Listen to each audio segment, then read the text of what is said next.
ನಮಸ್ಕಾರ ವಿದ್ಯಾರ್ಥಿಗಳೇ.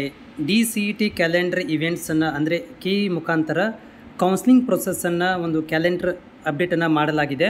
ಸೊ ಈಗಾಗಲೇ ಈ ಒಂದು DCET ಅಪ್ಲಿಕೇಶನ್ಗೆ ಅಂದರೆ ಯಾರು ಡಿಪ್ಲೊಮಾ ಮೇಲೆ ಇಂಜಿನಿಯರಿಂಗ್ ಮಾಡಬೇಕು ಅಂತ ಬಯಸಿರ್ತಾರೆ, ಸೊ ಅಂಥ ವಿದ್ಯಾರ್ಥಿಗಳಿಗೆ DCET ಮುಖಾಂತರ ಗೋರ್ಮೆಂಟ್ ಸೀಟ್ಗಳನ್ನು ಪಡೆದುಕೊಳ್ಳಬೇಕಾಗತ್ತೆ. ಅದಕ್ಕೆ ಒಂದು ಎಕ್ಸಾಮನ್ನು ಕೂಡ ಕಂಡಕ್ಟ್ ಮಾಡಲಾಗುತ್ತೆ. ಸೊ ಲ್ಯಾಟ್ರಿ ಎಂಟ್ರಿ ಇಂಜಿನಿಯರಿಂಗ್ ಬಯಸುವಂಥ ವಿದ್ಯಾರ್ಥಿಗಳಿಗೆ DCET ಅಪ್ಲಿಕೇಶನ್ ಹಾಕಬೇಕು. ಸೊ ಅದಕ್ಕೆ ಸಂಬಂಧಿಸಿದಂಥ ಈ ವಿಡಿಯೋದಲ್ಲಿ 3/5/2024 ಅಪ್ಲಿಕೇಶನ್ ಸ್ಟಾರ್ಟ್ ಆಗುತ್ತೆ. ಅದರಲ್ಲಿ ಏನಾಗುತ್ತೆ ಅಂದರೆ ಅಪ್ಲಿಕೇಶನ್ ಕಮ್ ಡಾಕ್ಯುಮೆಂಟ್ ವೆರಿಫಿಕೇಷನ್, ಅಂದರೆ ನೀವು ಅಪ್ಲಿಕೇಶನ್ ಜೊತೆಗೆ ಡಾಕ್ಯುಮೆಂಟ್ ವೆರಿಫಿಕೇಷನ್ ಕೂಡ ಆನ್ಲೈನ್ ಮುಖಾಂತರನೇ ಮುಗಿದ್ಬಿಡುತ್ತೆ. ಸಪ್ರೇಟಾಗಿ ಡಾಕ್ಯುಮೆಂಟ್ ವೆರಿಫಿಕೇಷನ್ ಇರೋದಿಲ್ಲ. ಅದಕ್ಕೆ 3ನೇ ತಾರೀಕಿಂದ ಅಪ್ಲಿಕೇಶನ್ ಸ್ಟಾರ್ಟ್ ಆಗುತ್ತೆ.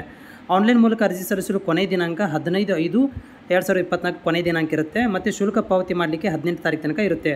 ಆನ್ಲೈನ್ ಮೂಲಕ ನಡೆಸಲಾಗುವ ಡಿಪ್ಲೊಮಾ ಸಾಮಾನ್ಯ ಪ್ರವೇಶ ಪರೀಕ್ಷೆ ಅಂದರೆ DCET ಎಕ್ಸಾಮನ್ನು ಆನ್ಲೈನ್ ಮುಖಾಂತರ ತೆಗೆದುಕೊಳ್ಳಲಾಗುತ್ತೆ. ಅದಕ್ಕೆ ಒಂದು ಡೇಟ್ಗಳನ್ನು ನಾವು ಸಪ್ರೇಟಾಗಿ ಲೇಟ್ರಾಗಿ ಹೇಳ್ತೀವಿ ಅಂತ ಹೇಳ್ತಾ ಇದ್ದಾರೆ.